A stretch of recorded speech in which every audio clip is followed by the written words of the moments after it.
welcome to Frank's School. Time out, in a sense. I have all the stuff to tell you about the trip, but why I want to take time out is because on the flight home, when I thought the trip was basically over and I was relaxing, it turned out I was sitting beside a truly remarkable man. His name is Peter Quintrans. Quintrans. I hope I have his name right. I don't know his real name. I think his original name was Pedro.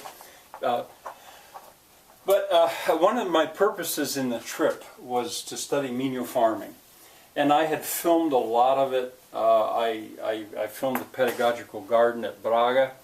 As we drove along, I filmed so much of it, and of course José's mill.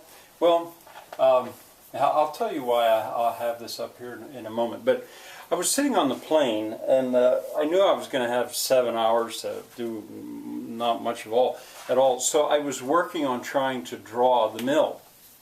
Shirley and I had made measurements to the best that we could. A very difficult job to do, and you'll see more about that.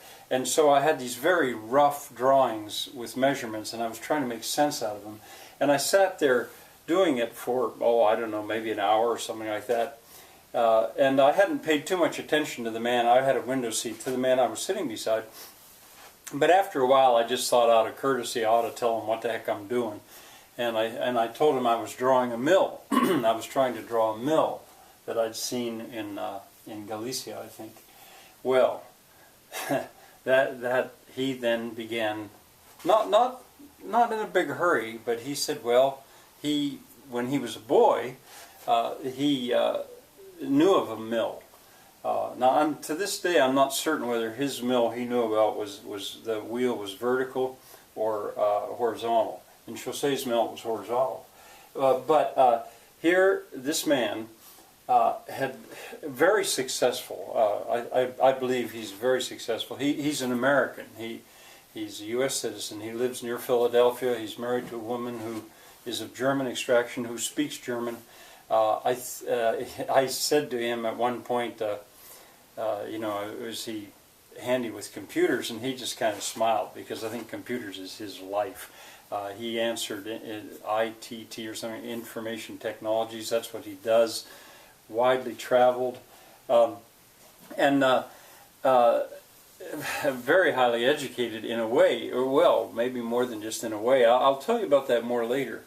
But he realized that I was interested in this, and so he began to share memories. And here, when he was a boy, if I have this right, he was from Mezio. Now, it might be Mezio. I think it's Mezio. I've struggled over that. If there were an accent over the I, it would be Mezio. I wrote it down. After a while, I began to take notes, because I realized, gee, I need to remember the stuff this man's telling me. It's a little village between Viseu and Lamego. And I said to him, I probably drove right past it in our trip, because I did drive from Viseu to Lamego. And he said, well, you'd have to get off it's close to the route A1. I think Bigorma is the exit. And he said you'd have to turn and go back toward Viseu, and it's about 10 kilometers from Lamego. Now, I found it online. If you Google Mezio, Portugal, you'll see it. I don't want to look at it too much just yet, because my mind is full of all this stuff that he shared with me. At one point, I asked him, is there a hotel around there if I ever wanted to go there and stay? Well, he said that Castro Daire would have a hotel, another town close to that, and that his aunt, I believe it was going to build a hotel in Mezio, but then the route, when the route changed, tourists didn't go through Mezio anymore. They went past it. Well, anyway, his father, I hope I have some of this right. What I want to do right now is tell you who he was. And I really wish that he would email me or contact me somehow, because I would love to know more. I don't know if I can find him or not. But if I have this right, his mother died when he was about 4 years old. His father was a tailor, and his father moved to Lisbon. I asked him that because I was curious about his Portuguese, whether his Portuguese would be Lisbon Portuguese or Portuguese from the north. And I think it's not exactly Lisbon. I'm not sure which it is. Sometimes we would speak in Portuguese, sometimes we would speak in English, mostly in English. He had no accent. He's American. And about my age, maybe younger, maybe older, I'm not sure. Very fit, very healthy looking man. But a sort of a sad time for him, because he had traveled to Portugal to see his father, who is very, very ill and may not survive too much longer. So, you know, he wasn't in a particularly joyous state, but he was quite willing to ask my questions. And really it amounted to about a 4-hour interview where I could ask him every question I could imagine about how they farmed in Minho. Now technically Minho is further north, I think, from where Mezio is. But it's similar. The kind of farming he described, it's similar. I mentioned polyculture, and he knew what I meant. And I won't try to do that today because it's too much to do in one day. But I'll tell you some of what he had to tell me about the farming.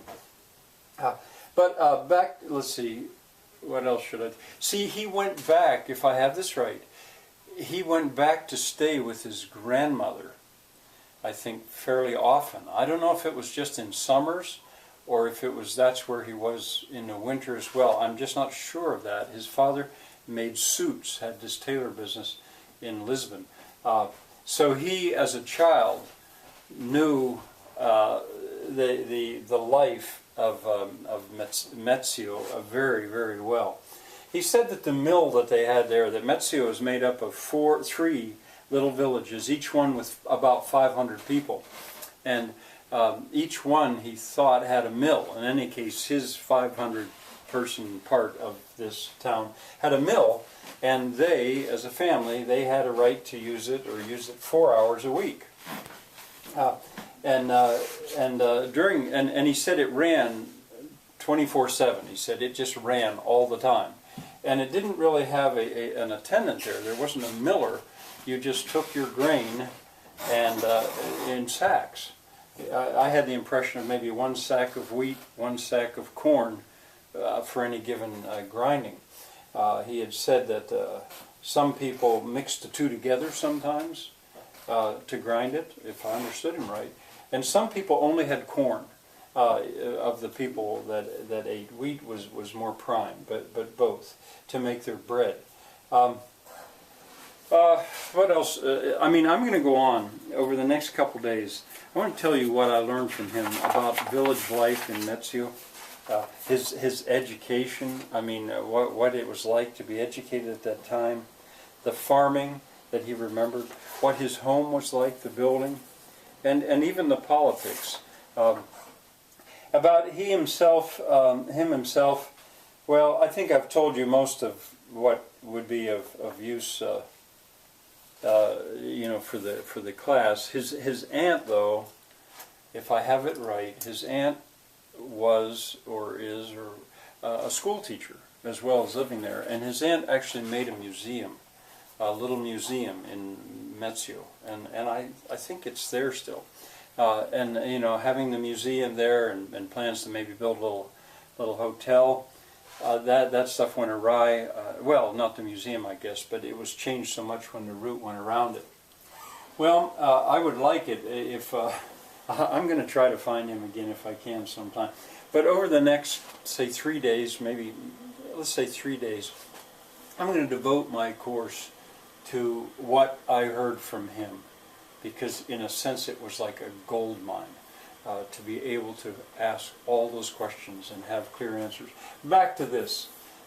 There's a song by the Country Gentleman, and as he was remembering his past, there was at one point I actually asked him, because he remembered it fondly, but it was hard, really. I'll tell you about how hard it was. And I asked him, do you ever wish you lived like that still? And he didn't think very long about it. He said no, he wouldn't want to live like that again. So it wasn't just a trip down sentimental journey. This song, which is a kind of a country song that I remembered, is very nostalgic about a past that's gone. Well, For one thing, in Portugal, that past is not so much gone, but it certainly life has changed for him. Well, you're going to hear a good bit more over the next about 3 days, and then I'll get back to telling about the trip itself. So, Boots and I will say goodbye for today. See you tomorrow, I hope.